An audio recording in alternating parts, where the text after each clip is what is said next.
Bismillah.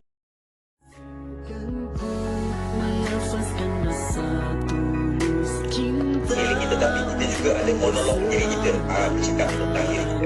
So insyaAllah di sepanjang 6 bulan ni, di sepanjang 26 minggu, insyaAllah kita akan kongsikan tips, teknik dan juga kisah-kisah inspirasi lah. Dan insyaAllah kita akan selip-selipkan juga cerita, storytelling, dan insyaAllah dia akan memberi manfaat dan jadi asbab kebaikan. Amin, insyaAllah. Sambil-sambil mandi balik ke rumah tu kan, dan masuk kita nak dengar juga lah majlis-majlis ilmu. Sebab masa saya berkhidmat di satu kementerian dan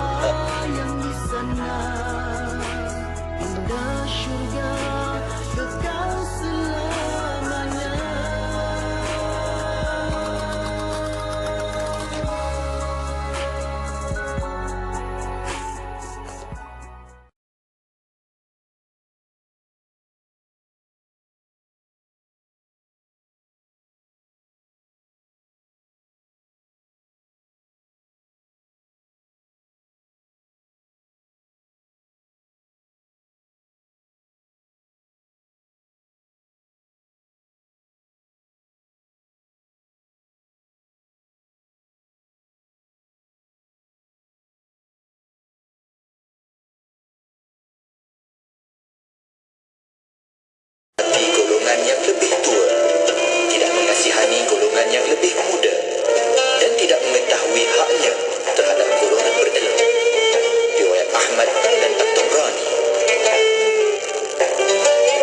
Amsalna wa amsal mulku lillah, walhamdulillah, la ilaha illallah wahdah, la syarika lah, lahul mulk وله الحمد وهو على كل شيء قدير. رب أسألك خير ما في هذه الليلة وخير ما بعدها، وأعوذ بك من شر ما في هذه الليلة وشر ما بعدها. رب أعوذ بك من الكسل وسوء الكبر.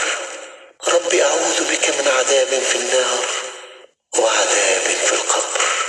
Kami dan seluruh kerajaan memasuki waktu petang kerana Allah. Segala puji bagi Allah. Tiada sesembahan yang berhak disembah melainkan Allah semata. Tiada sekutu baginya. Semua kerajaan hanya miliknya dan segala pujian hanya untuknya. Dia maha berkuasa atas segala sesuatu. Wahai Tuhanku, aku memohon kebaikan yang ada di hari ini dan setelahnya. Sebaliknya aku memohon perlindungan dari keburukan yang ada di hari ini dan setelahnya. Wahai Tuhanku, aku berlindung kepadamu dari kemalasan dan buruknya umur tua. Wahai Tuhanku, aku berlindung kepadamu dari azab neraka dan azab kubur. Ayo sertai kempen Jom menyumbang RM50 demi pembebasan Masjid Al-Aqsa dan Palestin. Hubungi kami 03-8926-7019 dan layari Facebook Aman Palestin. Dengan roh, dengan darah, kami berkorban untukmu ya Aqsa. Komputer, sila aktifkan pakej iklan promosi 2023. Baik Tuan, sila pilih pakej iklan yang Tuan inginkan. Baiklah, iklan beli satu percuma satu untuk semua jenis pakej iklan yang ada di IKIM. Baik Tuan, kami aktifkan. Pakej Rose, beli satu percuma satu aktif. Pakej Daily, beli satu percuma satu aktif. Pakej Target dan pakej Travelling, beli satu percuma satu aktif. Baiklah, terima kasih komputer. Ya, berita gembira kepada semua pengiklan dan peniaga di seluruh Malaysia. Kami di Radio IKIM kini mengadakan pakej iklan mega.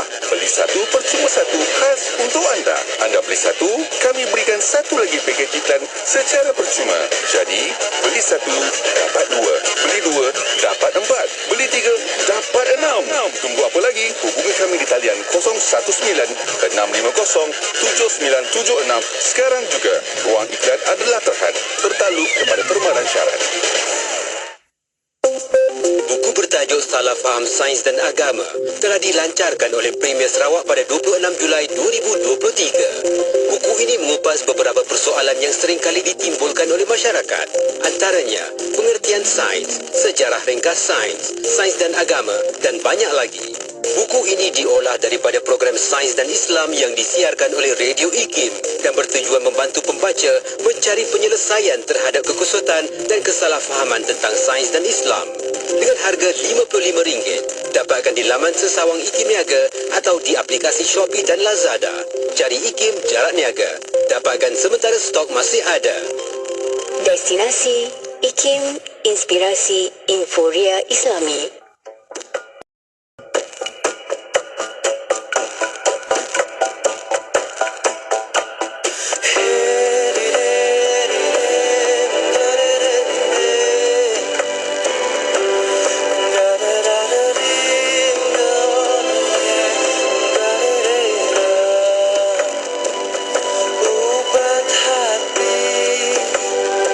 Ada 5 perkaranya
Ahmad bin Muhammad bin Hanbal dilahirkan di kota Baghdad pada bulan Rabiul Awal tahun 164 Hijrah bersamaan 80 Masihi.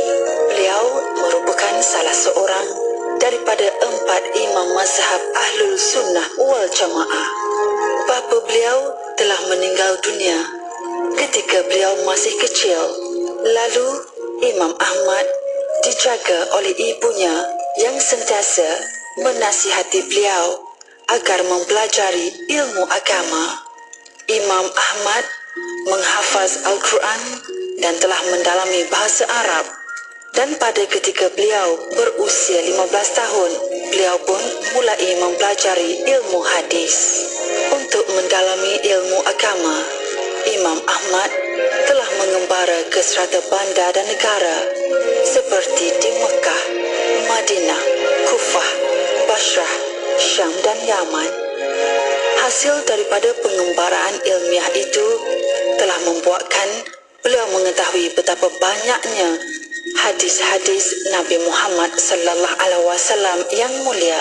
Lalu Imam Ahmad mengumpulkan hadis-hadis tersebut dan menghafaznya sehingga jadilah beliau imam yang hebat di zamannya. Imam Ahmad seorang perawi hadis yang amat cintakan ilmu.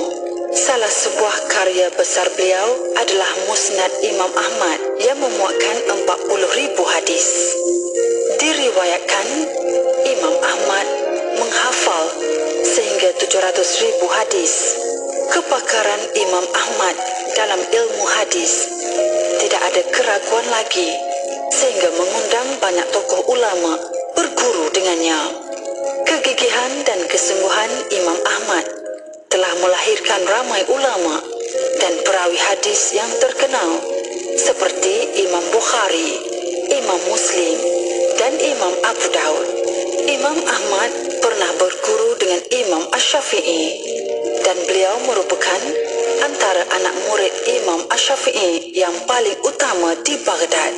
Malah Imam Asy-Syafi'i mengiktiraf keilmuan Imam Ahmad dengan mengatakan, "Telah aku tinggalkan kota Baghdad ini dan tidaklah aku meninggalkannya dengan seorang insan pun yang sangat bertakwa dan sangat faqih dari Imam Ahmad bin Hanbal." Pada hari Jumaat tanggal 12 Rabiul Awal tahun 241 Hijrah, Imam Ahmad meninggalkan dunia ini buat selama-lamanya. Namun, sumbangan ilmu dan namanya terus mengalir di jiwa umat Islam sehingga ke hari ini. Bersama kita melabur saham akhirat dengan menghulurkan sumbangan dana bagi mereka yang memerlukan. Ayo berinfak ke tabung Yayasan Dakwah Islamiah Malaysia Yatim. Sumbangan ini akan digunakan untuk misi bantuan banjir serta program dakwah, kebajikan dan pendidikan anjuran yatim. Ramai telah dibantu dan ramai lagi akan dibantu. Sumbangan boleh disalurkan terus ke akaun Maybank Yatim 566010625428 atau layari laman sesama Yatim www.yatim.com.my untuk sumbangan anda. Mencari kesejahteraan dan kekayaan dalam kehidupan untuk diri dan keluarga merupakan impian setiap insan. Dalam mencari kekayaan, nilai keberkatan tidak boleh diabaikan demi kebahagiaan di dunia dan di akhirat. Ia akan lebih bermakna dengan adanya teman setia di sisi yang mengambil berat tentang perjalanan membina kekayaan anda. Kami mempunyai para perunding yang bersedia membantu anda untuk membina dan mengumpulkan kekayaan, melindungi dan menyucikan harta serta mengagihkannya kepada insan tersayang secara patuh syariah melalui perkhidmatan pengurusan kekayaan Islam oleh RHB Islamic. Layari rhbgroup.com untuk info lanjut hari ini. Assalamualaikum, saya Ustaz Hanafiah Abdul Malik. Sungguh mengejutkan, 20 tahun tanpa masjid bagi penduduk di kawasan Lestari Perdana. Mari berwakaf kepada pembinaan Masjid Lestari Perdana, Bandar Putra Permai, Seri Kembangan, Selangor. Hubungi Hafiz 012-650-2312 atau Syahril 019-324-4985. Kunjungi Facebook Masjid Lestari Perdana atau laman sesawang masjidlestariperdana.com. Miri 104.0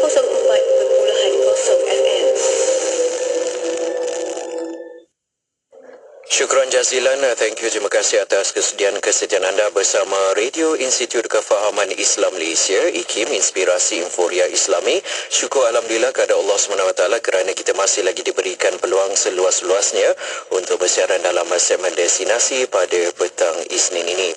Dan seperti yang dijanjikan, kita akan beralih pula ke rancangan berbentuk bual bicara pada waktu ini, iaitu rancangan Tariq An-Nur yang diterbitkan oleh Mona Jasman. Dan insya-Allah pada hari ini kita akan menyambung kembali tajuk perbincangan berkenaan dengan rahsia ketua berpengaruh. Saya ulangi, rahsia ketua berpengaruh untuk bahagian kedua. Sebelum saya memperkenalkan tetamu jemputan kita bagi membicarakan lebih lanjut lagi tentang topik kita pada hari ini, ingin saya maklumkan kepada para pendengar, anda dialu-alukan untuk berkongsi pandangan ataupun soalan anda ke WhatsApp kami, iaitu nombor taliannya 0112900404.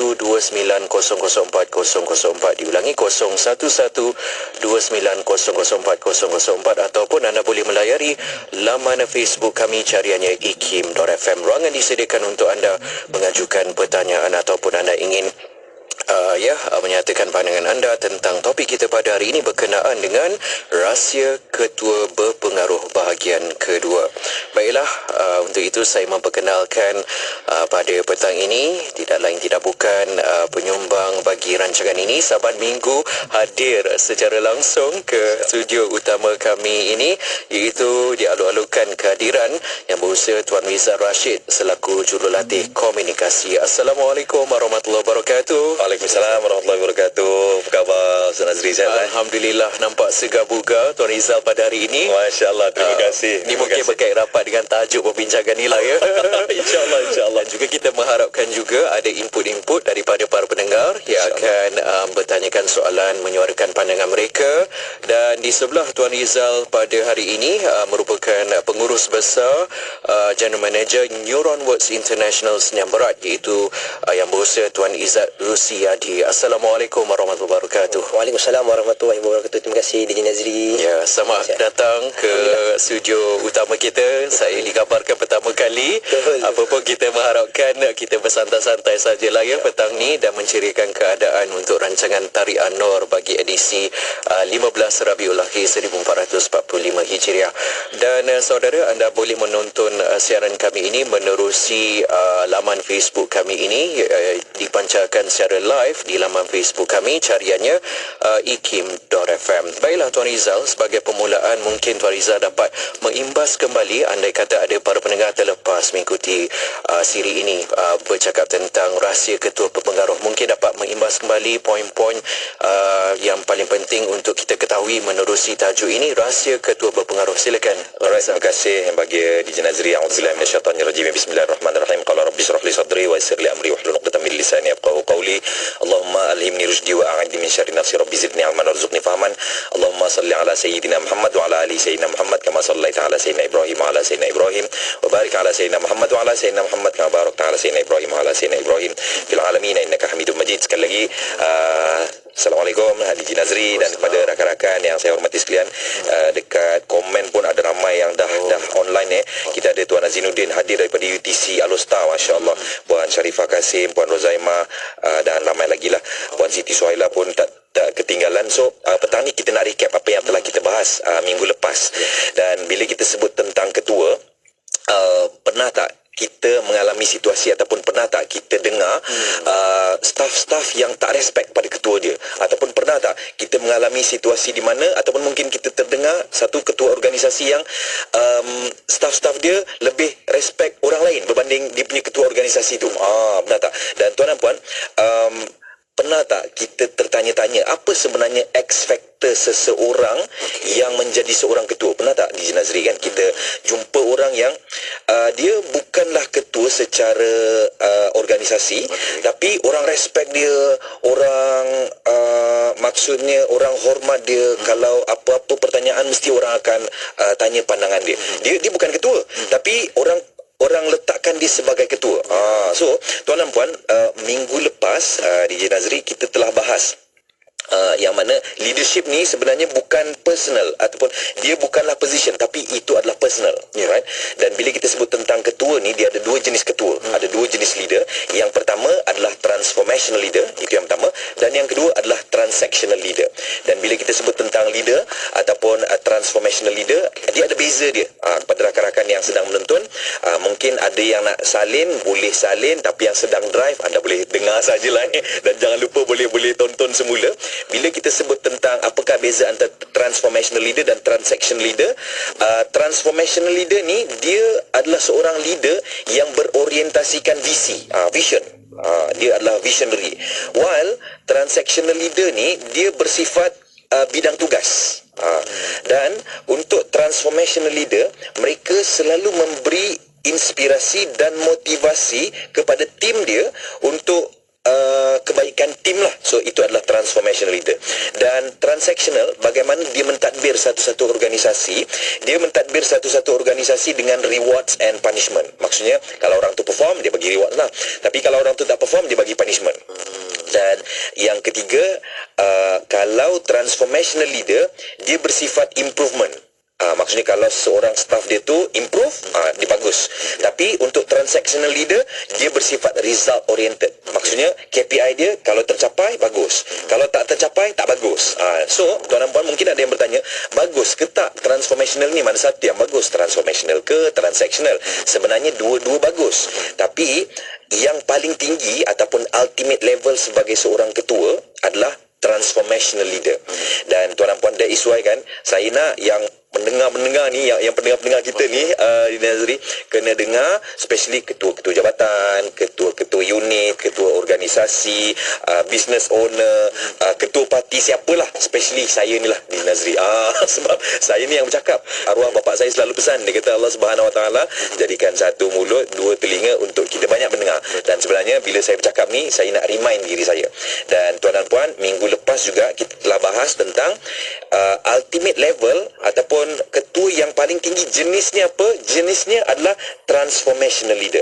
Dan petang ni kita nak bahas apakah rahsia untuk menjadi seorang ketua berpengaruh, dan kita nak bahas apa sebenarnya ciri-ciri transformational leader tu. Yang tu kita akan tunggu sekejap lagi, rahsia dia, insya-Allah. Tunggu, insya-Allah. Allahu a'lam. Okey. Baiklah, kita akan mungkin ada sedikit tambahan daripada Tuan Izzat.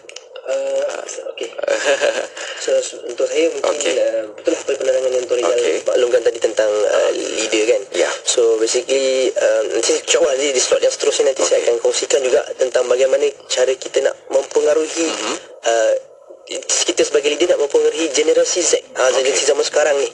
Yang orang kata macam-macam cabaran lah kita nak handle orang kan. So mungkin selepas nanti kita akan sebab mungkin untuk makluman pendengar-pendengar, Tuan Izzat ni di bawah dia ramai Gen Z. Kita semua dimaklumkan.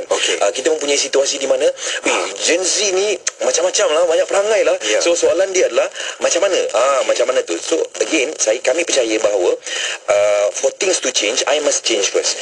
Sebelum kita nak ubah generasi Z ni ataupun generasi Alpha ni, dia ada satu lagi generasi Alpha kan, kita kena berubah dulu sebagai seorang leader. So itu insya-Allah akan dibahas sekejap lagi, insya-Allah ya.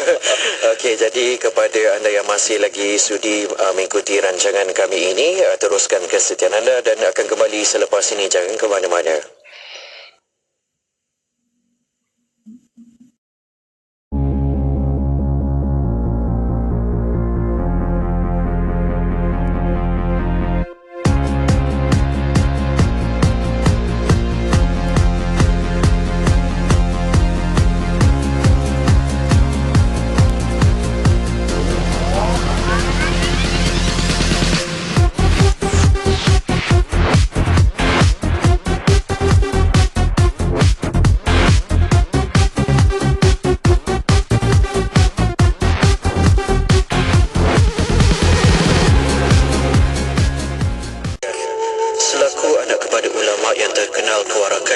Di Kelantan, iaitu Tuan Tabal yang merupakan pengasas Tarikat Ahmadiyah di Kelantan, Haji Wan Musa kuat berpegang kepada ajaran tasawuf yang diwarisi dari ayandanya.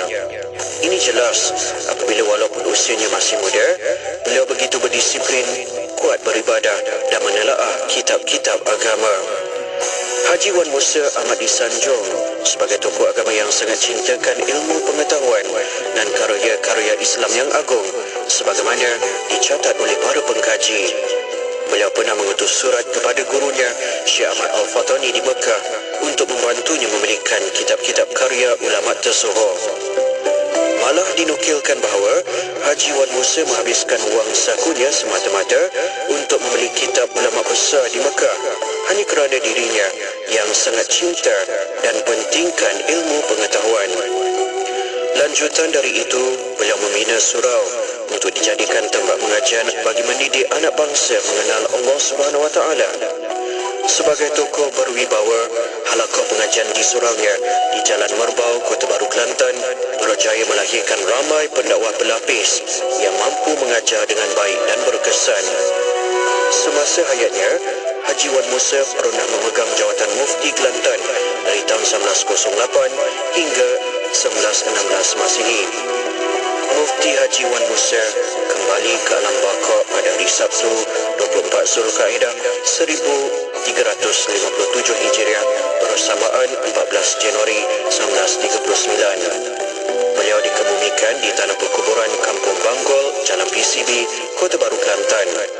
Moga-moga Allah mencucuri rahmat ke atas rohnya. Kota Baru 89.8 FM. Kita kembali bersiaran di saluran radio Institut Kefahaman Islam Malaysia, IKIM Inspirasi Inforia Islami, dan kita masih lagi bersiaran saudara secara langsung dari studio utama IKIM di Jalan Tunku Abdul Halim, Kuala Lumpur, iaitu rancangan Tarian Nur atau Jalan Cahaya yang diterbitkan oleh Mona Jasman. Dan pada petang ini kita membicarakan tentang topik mengenai rahsia ketua berpengaruh bahagian kedua, dan pada awal perbincangan tadi Tuan Rizal telah pun berkongsi dengan kita tentang transformational leader dan juga transactional leader. Kedua-duanya mempunyai keistimewaan, keunikannya tersendiri. Bagaimana pula dengan ciri-ciri kedua-dua gaya kepimpinan ini, Tuan Rizal? Silakan. Okey, terima kasih yang bahagia DJ Nazri dan kepada rakan-rakan yang dihormati dan doakan dengan kebaikan. So bila kita sebut tentang leadership kan, sebenarnya kedua-duanya dia ada kekuatan masing-masing. Bila kita sebut tentang transactional ni dia more on KPI, dia more on SOP. Pernah tak kita jumpa orang-orang yang nak senang faham kan, DJ Nazri dia pun buku. Okey, dia tak boleh ni, nak senang faham dia kena dia tak ada boleh bicara lah. So itu ciri-ciri transactional leader. Transactional leader ni tuan puan ingat saja transaction. While transformational leader dia adalah orang yang mengikut KPI juga, cuma dia ada budi bicara. Dia ada budi bicara. Ciri-ciri lain untuk transactional leader ni dia bersifat reaktif. Ada problem baru settle, ada problem baru cari jalan penyelesaian. Tetapi untuk transformational leader, ciri-cirinya mereka adalah dia jenis proaktif. Kalau tadi reaktif kan, transactional. Tapi kalau transformational dia bersifat proaktif. Belum ada masalah lagi, dia dah cuba untuk menyelesaikan masalah tersebut. So itu adalah ciri-ciri yang obvious ataupun yang ketara sebagai seorang transformation leader. Dan yang paling bagus kan, Tuan Nazri, DJ Nazri dan pada rakan-rakan yang saya hormati sekalian, transformational leader ni adalah orang yang fokus kepada vision. Sebagai seorang ketua, so that is why kejap lagi kita akan bahas apa dia 4 ciri-ciri transformational leader. Transformational leader ni yang paling bagusnya, dia adalah orang yang visionary. Maksudnya dia mempengaruhi staff dia mempengaruhi tim dia dengan visi yang besar. Contoh kan, Nabi SAW once said, pernah Nabi SAW bersabda, nanti umat Islam akan menguasai kota Rom, kota Parsi. So itu adalah visionary, which is itu sebenarnya adalah ciri-ciri transformational leader. Dan macam saya mention sebentar tadi, DJ Nazri, bila kita sebut tentang dua-dua leader ni, mana satu yang paling tinggi, tuan-tuan Rahman? Anda ingat lagi? Anda boleh komen di ruangan chat, antara transactional dan transformational, mana satu yang tinggi? Transformational leader. Dan tuan dan puan, satu perkara yang kita kena take note dekat sini, transactional leader belum tentu transformational leader, tapi transformational leader insya-Allah adalah transactional leader. Sekali lagi saya ulang, tuan-tuan dan puan, pendengar-pendengar sekalian, transactional leader belum tentu adalah seorang transformation leader, tapi seorang transformation leader insya-Allah mereka adalah transaction leader. Dan kepada rakan-rakan yang mempunyai curiosity, tuan susahlah nak takbir sekarang, budak-budak muda susahlah sekarang, Gen Z ni sentiasa pindah kerja, banyak masalah, so-called cepat koyak, cepat manja ataupun macam-macam lain. So again tuan-tuan puan, kita perlu tahu dan kita perlu menjadi seorang transformational leader. So soalan ni adalah macam mana kita nak menjadi seorang transformational leader? So untuk makluman pendengar-pendengar sekalian, dia ada 4 ciri-ciri, 4 rukun, 4 kita panggil sebagai sifat utama. So apakah 4 sifat utama tu? Kalau kita ada 4 sifat ni, insya-Allah kita boleh dikategorikan sebagai seorang transformational leader. Dan 4 ni kita boleh akronimkan dengan 4I. I 4 lah. So apa dia I yang pertama? Yang ni tuan-tuan boleh tulis di ruangan chat. So tapi keempat-empatnya dia dalam bahasa Inggeris lah, tapi kita akan cuba untuk translate insya-Allah. So I yang pertama adalah idealized influence. So itu adalah I yang pertama. Pada rakan-rakan Puan Wan Fauzia, Tuan Azinuddin dan pada rakan-rakan lain boleh tolong tuliskan di ruangan chat. Yang pertama adalah idealized influence. So apa maksud idealized influence ni tuan-tuan dan puan-puan? Idealized influence ni adalah bermaksud role model. Maksudnya apa? Maksudnya kita sebagai seorang ketua, kita dah set dah satu rules, satu peraturan dalam kita punya organisasi. Okey, kita kena ada integriti. Jadi kita kena berintegriti dulu. Kalaulah kita dah set, kita kena integriti, tapi kita pun main golf waktu kerja, macam tu kan. Macam mana orang nak respect? Ataupun kalau kita dah set integriti, ataupun kalau kita kata kita kena disiplin, kita pun datang lambat pergi office, contoh. So point saya adalah yang pertama adalah kita menjadi role model. Right, so itu adalah yang pertama. Dan yang kedua, yang ni pun kadang-kadang kita terlepas pandang. Sebab apa? Di Nazri dan pada rakan-rakan, kadang-kadang kita pukul rata.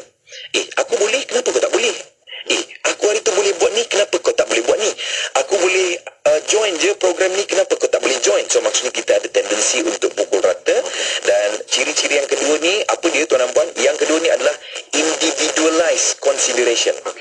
Individualized consideration. So apa maksud individualized consideration ni tuan dan puan? Maksudnya kita mempunyai pertimbangan individu. Pertimbangan individu. Di Nazri pernah tak?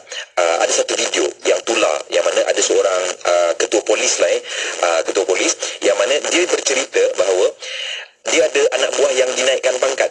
Cuma syaratnya adalah bila dia dinaikkan pangkat, dia kena pergi ke departmen lain. So nak tak nak, itu macam satu kebiasaan lah. Naikkan pangkat je, dia pergi ke departmen lain. Tapi dia punya tim ni, dia kata, Datuk, maafkan saya Datuk, saya tak dapat terima kalau saya dipindahkan. Sebab apa?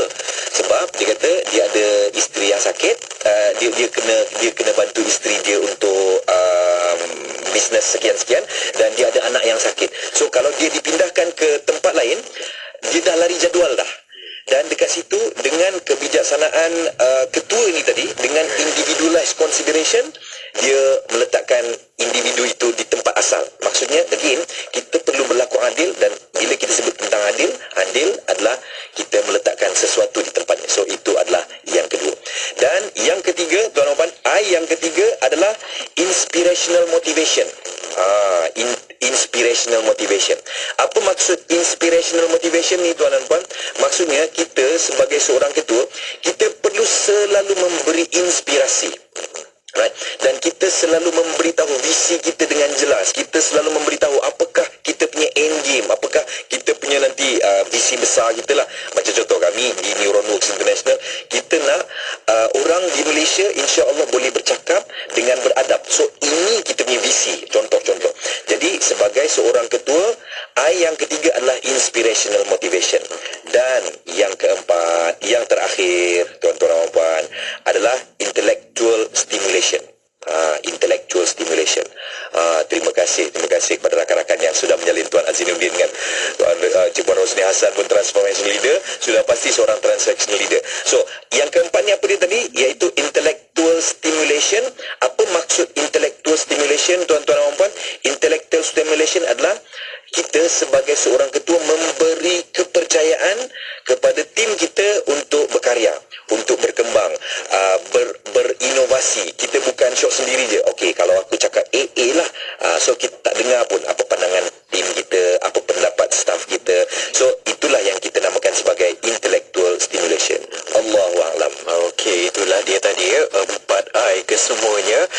Cuma saya nak bertanyakan ya, transformational leader dengan transactional leader ni, kita sedia maklum untuk menjadi pemimpin yang berjaya perlu menjadi seorang pendengar yang baik, good listener. Adakah kedua-duanya memiliki ataupun salah satu? Okey, selalunya seorang transactional leader adalah orang yang task oriented. Okey, aku dah buat kerja aku kan done. So tendensi untuk dia mendengar agak kurang berbanding transformational leader. Tapi selalunya berlalu masa Tuan Azri, bila kita semakin matang, insya-Allah kita sudah beralih ke fasa transformational leader.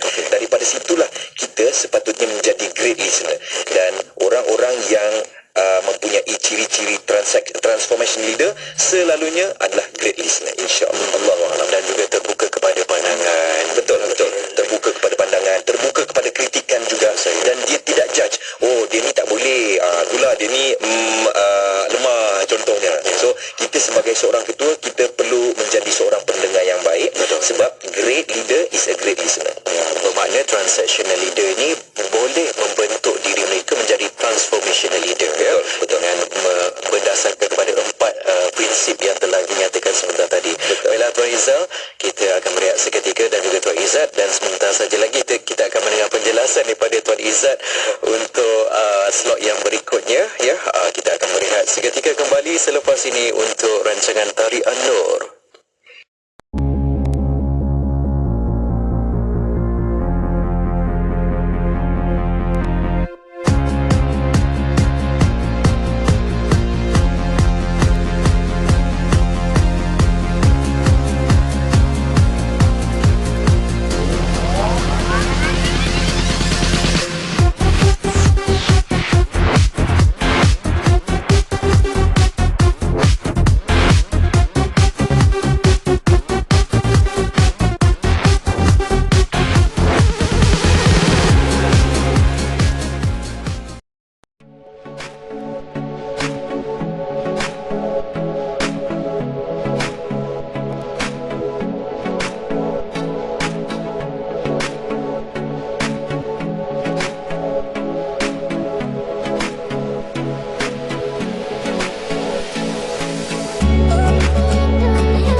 Laman Facebook ikim.fm sebagai buku nota mereka, kerana kalau kita lihat ya, Tuan Rizal dan juga Tuan Izzaz di laman Facebook ikim.fm ketika ini menjadikannya sebagai buku nota sebab mencatatkan 4 prinsip ciri-ciri transformational leader, antaranya role idealized influence, individual consideration, inspirational motivation dan juga intellectual stimulation. Lengkap. Saudari Rozaimah Abdullah, terima kasih diucapkan atas perkongsian ilmu, dikongsikan dengan rakan-rakan pendengar yang lain ingin mengetahui dengan lebih lanjut juga. Baiklah Tuan Izzat ya, seperti mana yang telah dinyatakan oleh Tuan Izzat sebentar tadi, berdasarkan 4 prinsip yang kita bincangkan sebentar tadi mengenai transformation leader, bagaimana seseorang pemimpin ataupun ketua itu ingin mempengaruhi generasi Z. Silakan. Okay. Terima kasih kepada DJ Nazri, Tuan dan juga semua pendengar.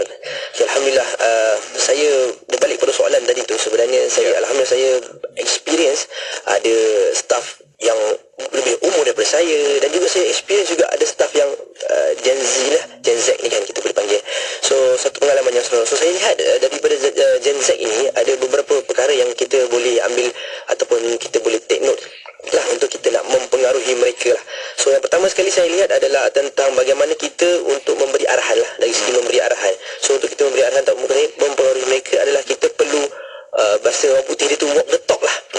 Maksudnya bila kita buat sesuatu ataupun kita memberi arahan sesuatu, sebenarnya kita pun tahu nak buat benda tu sebenarnya. Sebagai contoh, saya juga terlibat di dalam digital marketing lah, di tim ada one of my team. So bila saya nak bagi arahan dia, okey, nama dia Ahmad, saya cakap gitu nama, buatkan saya copywriting. Saya cakap okey, copywriting tu saya nak 3. Tapi saya tidak bagi arahan dan tinggalkan dia. Tapi saya tunjukkan, okey Ma, nak buat copywriting macam ni, this is structure, ini dia punya headline, this is body dia, dia punya CTA dan sebagainya. Dan saya tunjukkan dia juga bagaimana saya buat sebelum ni. Saya tunjuk pas-pas punya copywriting, okey, yang ni convert mah, tengok yang ni kurang convert dan sebagainya. So dia memberi satu gambaran yang okey, my boss ataupun my leader sebenarnya tahu benda ni. So dia belajar dan dia pun buat. So bila dia buat, dia berjaya, dia mesti tunjuknya, tulis dah berjaya, yang saya buat ni dah close. So kita pun puji dia. Itu one of the way lah. Maksudnya kita puji dia, kita acknowledge kejayaan dia, kita appreciate lah kejayaan dia. So benda tu akan menyebabkan dia rasa okey, wow, seronok dia seronok. So itu antaranya lah juga kan. So benda ni sebenarnya saya belajar di Petua Rizal juga. Macam baru-baru ni kami ada satu video TikTok kami viral, video TikTok Petua Rizal, 500k view, 500,000 juta view. Alhamdulillah, memang achievement yang sangat luar biasa lah. So Petua Rizal screenshot, share dalam group. Dan of course siapa yang buat, siapa yang create that idea, siapa yang edit, semua kan rasa lah sebab pujian daripada bos kan. So kita appreciate betul-betul semua tim kita yang betul-betul lulus hasilkan that video lah.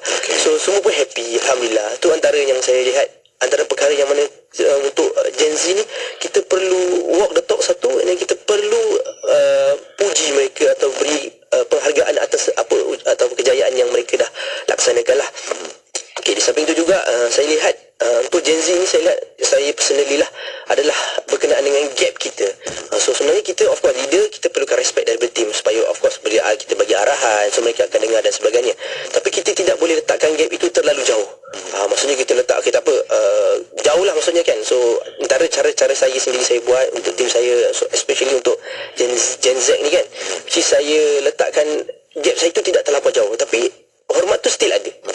Maksudnya bila diorang nak, contohnya biasa saya akan buat contohnya diorang nak pergi keluar makan ke, so saya akan follow, okey jom kita keluar sama, sometimes kita ikut diorang nak bersukan, so kita follow diorang pergi main badminton dan sebagainya. Maksudnya kita tidak letakkan kita ni sebagai satu, okey kita ni bos, kita tak boleh, kita tidak letakkan macam tu lah.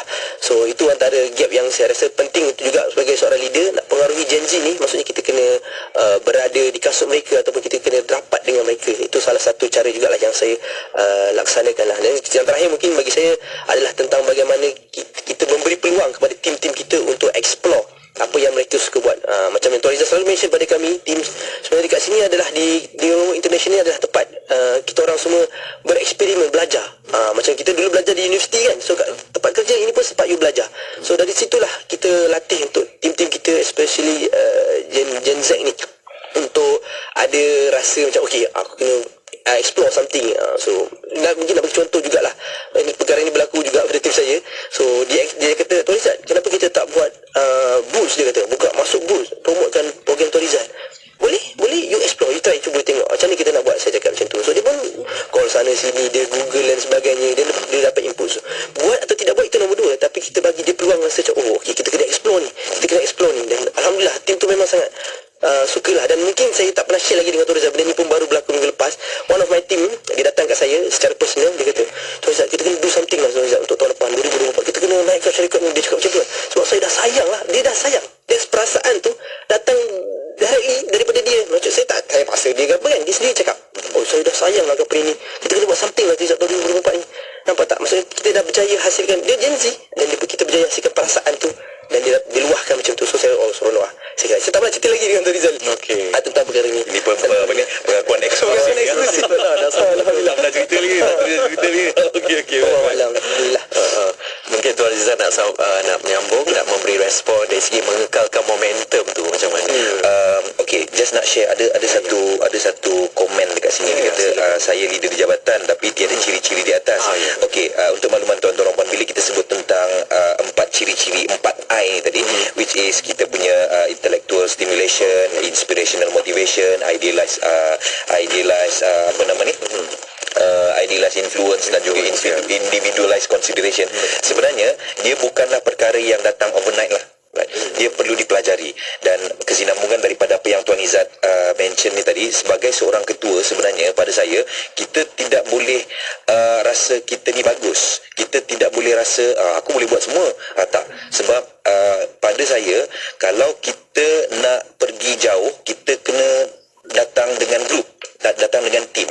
Tapi laju, kita pergi seorang lah. Dan bila kita sebut tentang tim ni dia mesti ada kekuatan dia mesti ada dia punya keistimewaan masing-masing lah. That is why individualized consideration ni, kalau kita faham staff kita, oh dia ni kuat tang ni, tapi yang ni kuat tang ni, jadi kalau kita tahu kekuatan masing-masing, Masya Allah, kita punya tim pergi laju tu, ataupun kita sebagai seorang ketua tu, tim kita, staff kita akan respect kita sebab mereka tahu yang kita sedang menghargai mereka. Allahualam. Farizal, adakah menguasai 4 prinsip ini hanya sekadar menghadiri kursus saja ataupun ada platform lain atau kaedah lain? Okey, untuk makluman di Nazri kan, saya sebenarnya tengah menghadamkan satu buku. So buku ni sangat bagus tau. So pada saya kan, soalan di Nazri, adakah dengan menghadamkan 4 I ni kita perlu datang kursus mata-mata? Dia sebenarnya dia ada 3 perkara. Nak menjadi seorang ketua yang berpengaruh, first kali kita kena ada ilmu. Dan ilmu ni dia sama ada kita baca, alright, ataupun kita dengar, ataupun kita tengok. So that is why saya nak tuan-tuan dan puan-puan kena dengar IKIM. Sebab IKIM ni adalah gerbang ilmu. Macam-macam kita belajar di IKIM ni. So itu yang pertama. Keyword yang pertama adalah ilmu. Yang kedua adalah amal. Maksudnya kita kena buat, kita kena dapatkan teori-teori ni dan kita kena buat lah. Dan yang ketiga, kita kena konsisten dengan apa yang kita sampaikan ataupun apa yang kita buat, plus kita kena improvise. Sebab tuan dan puan, tak semua orang tiba-tiba ada 4 I ni. In fact, saya pun sedang belajar sebenarnya, dan saya pun selalu dengar sharing-sharing daripada Ustaz Amin tentang kepelbagaian manusia, dan kita juga belajar daripada rakan-rakan kita juga membaca buku. Dan tuan dan puan percayalah, dengan 3 step ni insya-Allah kita akan menjadi seorang transformational leader. Dan itulah sebenarnya 4 I ni tadi, itulah rahsia seorang ketua berpengaruh. Allahualam. Ibarat mencuburi bidang nyanyian jugalah ya, ilmu, amal dan juga improvise. Betul. Sama, betul. Baiklah, kita akan kembali selepas ini untuk berbincang lebih lanjut lagi tentang topik kita pada hari ini. Menarik sekali, rahsia ketua berpengaruh masih lagi belum tamat Encik Rizal dan juga Encik Azad. Kita akan kembali selepas ini. Teruskan kesetiaan anda bersama IKIM Inspirasi Inforia Islami.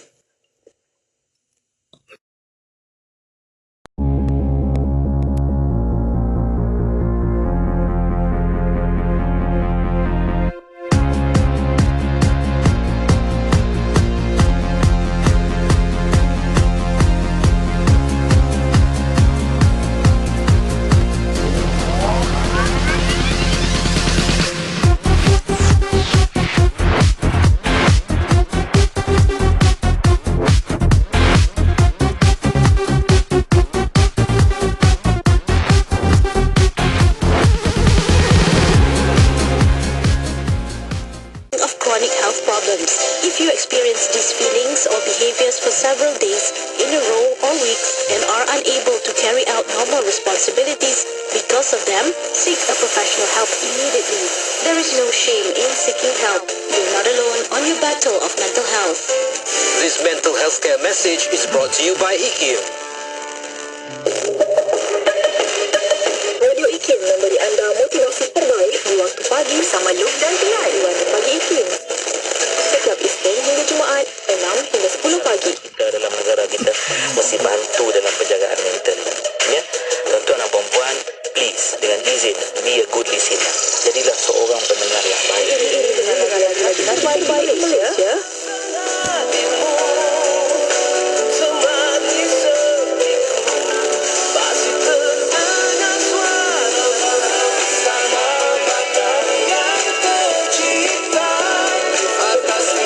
Setia bersama IKIM, Inspirasi Inforia Islami. Bersua kita kembali di ruang udara Radio Institut Kefahaman Islam Malaysia, IKIM Inspirasi Inforia Islami, dan dialu-alukan sekali lagi kepada anda. Masih ada berbaki 10 minit lagi untuk anda mengajukan soalan ataupun pandangan anda untuk topik kita pada hari ini berkenaan dengan rahsia ketua berpengaruh lontarkan ataupun layankan saja kiriman soalan anda ke nombor WhatsApp kami 0112900400. Saya ulangi 0112900400 ataupun anda boleh saja hantarkan kiriman soalan pandangan anda ke laman Facebook hariannya ikim.fm. Dan Farizal, ya, jika ada seseorang pemimpin itu sedang orang kata apa struggle dengan ahli kumpulannya, apa yang perlu dilaksanakan sebaiknya? Okey, bila kita sebut tentang leader yang sedang struggle dia punya team, first kali kita kena tahu individu itu, right? So that is why kan kita punya I yang kedua tadi adalah individualized consideration. Maksudnya kita perlu pertimbangan individu. Kadang-kadang tuan dan puan, kita rasa dia tak perform sebab dia tak bagus. Tak, sebenarnya berapa ramai antara kita yang pukul rata, dia ni tak perform, memang tak payahlah layan dia ni, ataupun buang je lah, ataupun bagi dekat cold storage lah dia ni. So membuatkan kita tidak dapat fully utilize dia punya potensi. So poin saya yang pertama adalah kita kena kenal siapa individu itu, apa ciri-ciri dia dan apa yang dia nak capai dalam hidup. So kalau kita tengok kan di Nazri, Nabi SAW adalah satu pemimpin yang sangat faham, iaitu Nabi SAW adalah seorang individualized consideration. Maksudnya dia tahu, kan ada satu hadis, sahabat tanya A, jawapan Nabi B. Sahabat lain tanya A, jawapan Nabi C.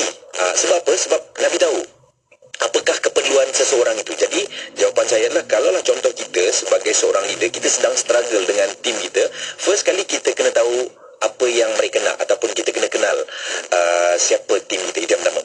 Yang kedua, di jenazah di depan rakan-rakan, berapa ramai antara kita yang tidak tabayun, right? Mendengar kita tidak menyelidiki, ataupun kita assume saja, oh Izzat ni macam ni rupanya, dia dengar daripada orang ketiga. So sebagai seorang ketua yang sedang struggle dengan tim dia kena communicate, dia kena bercakap, dia kena jumpa, right? Daripada situlah kita dapat tahu perspektif seseorang. Sebab kalau kita sebut tentang individu, sebenarnya individu di banyak perspektif, dan perspektif ataupun pandangan ni dia bergantung pada education level, dia bergantung pada values, dia bergantung pada upbringing, dan juga dia bergantung kepada nilai seseorang. Jadi kalau kita faham seseorang itu dan kita bercakap dengan dia, insya-Allah kita pun faham, oh sebenarnya dia ni salah faham ni. So daripada situlah kita akan clarify. So itu jawapan saya. Allahuakbar. Bagaimana pula dengan setengah organisasi, ya, dalam konteks perbincangan kita ini ada amalan pilih kasih.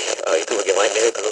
Okey, bila kita sebut tentang pilih kasih, again, salah satu perkara yang kita perlu buat sebagai, mungkin ada leader-leader yang rasa macam, alamak aku ni mungkin ada hashtag pilih kasih lain. First kali kita kena tahu, apapun amanah yang kita dipertanggungjawabkan, kita akan disoal lah. Kita tak nak nanti dengan pilih kasih itu, takut-takut nanti dekat sana nanti jadi asbab kita na'udzubillah lah dapat buku sebelah kiri. Alhamdulillah. So first kali kita kena ada awareness. Ustaz Min selalu pesan, first kali kalau kita nak ubah diri kita, mungkin tadi di Nazri kata kita nak menjadi seorang yang tidak pilih kasih. So first kali kita kena ada awareness. So awareness ni perlu dengan ilmu. That is why kita kena dengar ilmu, tonton ilmu, bercakap ilmu, membaca pun ilmu. Itu yang pertama. Yang kedua, kita kena try untuk ubah, dan nak mengubah ni bukan senang. Dan kalaulah tiba-tiba kan, contoh sebelum ni saya baik dengan DJ Nazri, tapi tiba-tiba esok saya nak baik pula dengan Tuan Izzat, bukan senang. So mujahadah tu yang sebenarnya akan membuatkan kita menjadi seorang leader yang sangat bagus, dan insya-Allah kita akan menjadi orang yang lebih berpengaruh. Jadi dua perkara, first kali awareness, dan awareness ni perlu dengan ilmu, dan yang kedua action kita ke arah nak improve diri kita ke arah orang ataupun leader yang lebih baik. Allahuakbar. Dan juga boleh menggunakan pakai apa yang telah diterangkan oleh Encik Rizal sebentar tadi berkenaan dengan try to clarify, memahami tentang karakter ataupun sifat individu timnya sendiri, ya. Itu salah satu tips lah untuk mengelakkan sifat pilih kasih ni, ya. Kita ada soalan daripada salah seorang yang melayari laman Facebook ikim.fm, bertanyakan bagaimana ingin mengendalikan majikan yang susah susah nak terima pandangan dan terlalu micromanagement. Bagaimana Encik Rizal? Okey, bagaimana nak handle ataupun nak berhadapan dengan majikan yang tak suka menerima pandangan. So tuan dan puan, saya teringat kata-kata seorang ulama. Dia kata kadang-kadang mesej kita perlu disampaikan daripada lidah orang lain.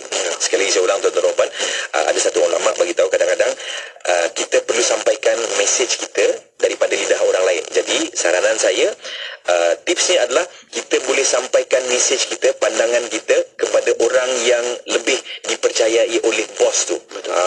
Macam contoh kita lah kan, DJ Nazri kan, kadang-kadang anak kita lebih percaya cikgu daripada kita sebagai parents. Jadi kita nak mempengaruhi anak kita, so kita bagi tahu, cikgu boleh tak bagi tahu anak saya ni jangan main game sangat, kata game ni bila-bila, so ni exam ni dekat dah. So itu jawapan saya. Allahualam. Okey, baiklah, kita telah sampai ke penghujung rancangan Bual Bicara kita pada petang ini, Tariq An-Nur, dan pada minit-minit yang terakhir ini mungkin saya mulakan dengan Tuan Izzat terlebih dahulu, mungkin kesimpulan sikit. Alright, Alhamdulillah, terima kasih DJ Nazri. So bagi saya sebagai seorang, of course saya pun leader yang masih dalam belajar, masih muda lagi, banyak lagi proses yang saya nak belajar. So pada leader-leader di luar sana lah, so saya sarankan kalau anda betul-betul nak improve you punya leadership, macam Tuan Rizal maklumkan tadi lah, kena pergi belajar dengan IKIM dan sebagainya, untuk kita menjadi lebih baik lah, leader yang lebih baik. Of course challenging tu memang akan sentiasa kita lalui lah. So sebab generasi pun akan bertambah. Lepas ni sekarang ni generasi X, lepas ni generasi Alpha, lain pula, lagi cepat, lagi pantas, informasi yang terlalu banyak. So memang kita akan sentiasa hadapi cabaran, tapi of course kita kena learning, belajar, dan kita memahami karakter manusia tu, insyaAllah dia akan membantu kita nanti, insyaAllah. Itulah kesimpulannya. Okey, so sebagai kesimpulannya, first kali leader yang kita perlu contohi adalah Nabi SAW. Sebab Nabi SAW ada keempat-empat ni. Itu yang pertama. Dan yang kedua, yang terakhir, tuan dan puan, kalau kita nak mengubah sesuatu, kita perlu berubah dulu. For things to change, I must change first. Allahualam. Okey, itu dia tadi sedikit kesimpulan ataupun konklusi daripada kedua-dua tetamu jemputan kita pada hari ini. Terima kasih diucapkan kepada Tuan Izzat Rashid selaku jurulatih komunikasi, dan juga Tuan Izzat Rusiadi, pengurus besar General Manager Neuronworks International Sdn Bhd. Dan sebenarnya ada beberapa lagi pandangan ataupun soalan yang diajukan di laman Facebook IKIM.FM. Mungkin Tuan Rizal ataupun Tuan Izzat dapat memberi responnya selepas rancangan ini. Kita menantikan next week insyaAllah. Ada bahagian ketiga atau tidak, nantikan saja. Rancangan Tariq An-Nur, Jalan Cahaya, yang diterbitkan oleh Mona Jasman. Sekian saja untuk rancangan kita pada hari ini. Tariq An-Nur, terima kasih kedua-duanya dan selamat maju jaya diucapkan. Assalamualaikum. Waalaikumsalam warahmatullahi wabarakatuh. Bicara bermanfaat berbagai segmen, rancangan dakwah setiap hari, lagu-lagu Islami sepanjang masa. Dengarkan di IKIM, Inspirasi Inforia Islami.